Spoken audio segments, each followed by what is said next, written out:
Okay, y'all. So we went from trash in Paris to Raw is trash.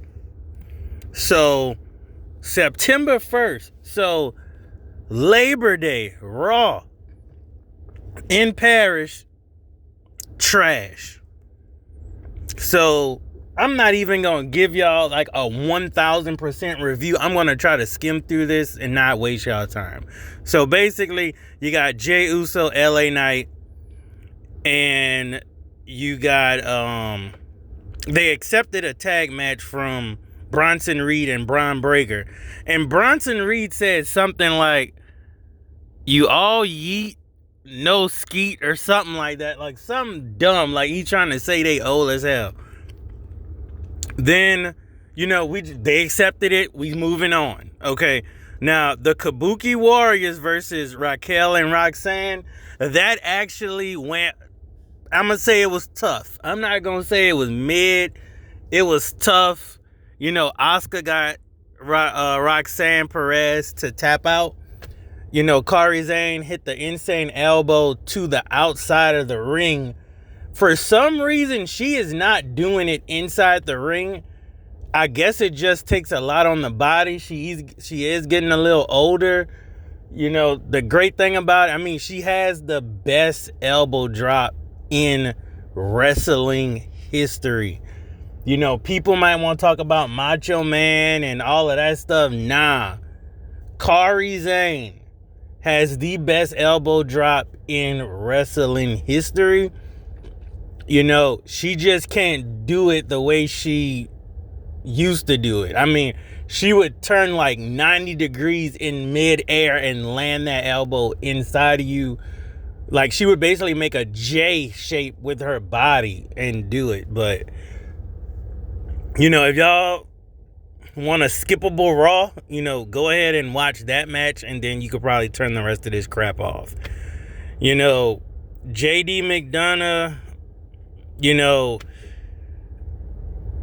him and Finn Balor, it was Finn Balor versus Dragon Lee, but JD was, cheating and stuff like that. Finn Balor gets the win. This is just skippable nonsense that you see all the time with Judgment Day. It's like, it's stupid. Every member of Judgment Day gets a match every single Raw. We sick of that. But whatever. Now, Penta and the War Raiders versus New Day and Grayson Waller. It was okay. I'm not going to say this match was trash. I do like the War Raiders. I do like Penta. So, it was an okay match for a Raw. I'll say that. But, side note, and I'm going to make a video about this.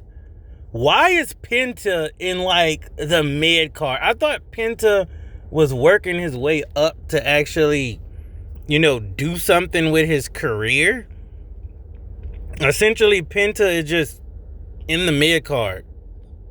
I don't know. He's just an attraction, but Penta should be getting that push.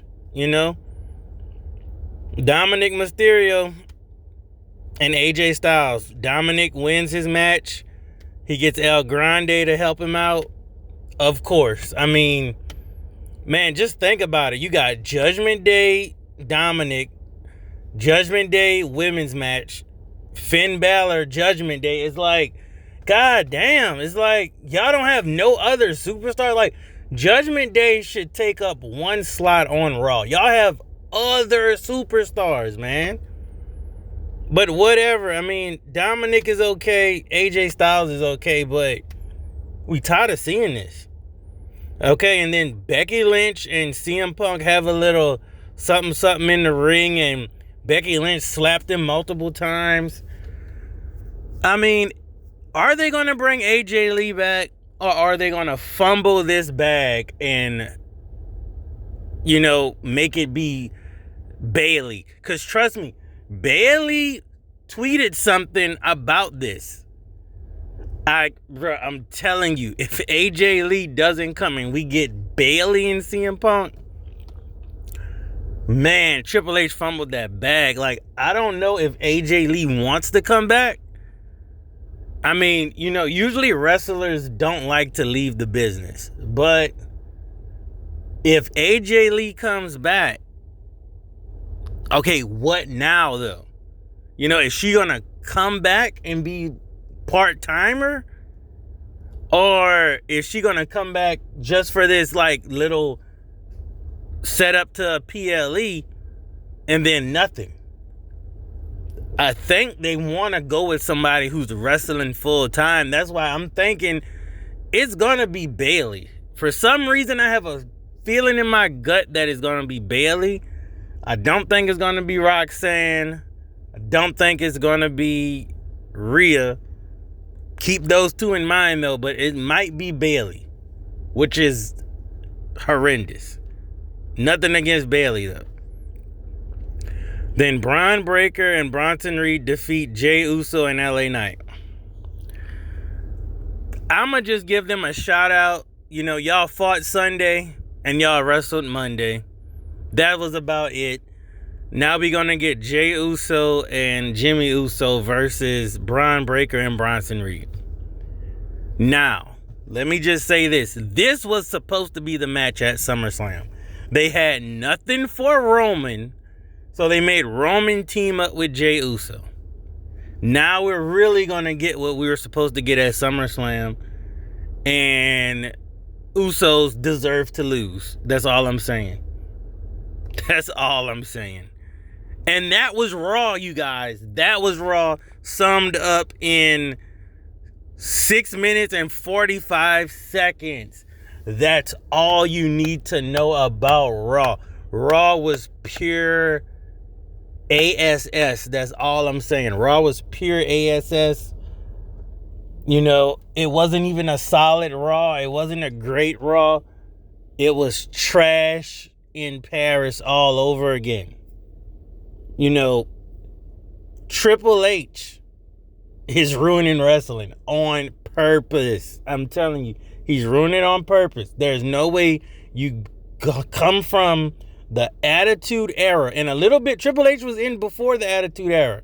There's no way you come before the Attitude Era, work through the Attitude Era, work through the Ruthless Aggression Era, basically work a little bit into the COVID era, and be under the tutelage of Vince McMahon and actually marry Vince McMahon's daughter and have all of these connections to Vince McMahon, and you suck that hard. Triple H is a great worker. He's a great wrestler.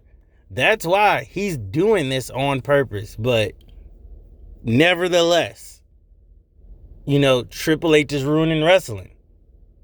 And you guys and fans are idiots for paying $40K, $20K, $2,000 to go to these PLEs. Y'all need to stop it, because Triple H's ego is getting bigger and bigger. But like I said, Raw was trash. I can't wait to see trash SmackDown. Bring it to 4 hours. It's just horrible. A lot of people are going to tune out. I would say they're going to go to AEW, but AEW is starting to price gouge too. AEW tickets used to be, anywhere from $25 to maybe $200 for some good seats. Now AEW nosebleeds, for their, I guess, PLEs or pay-per-views are like $300, $400, $500. Don't equate WWE, AEW. Stick to your principles.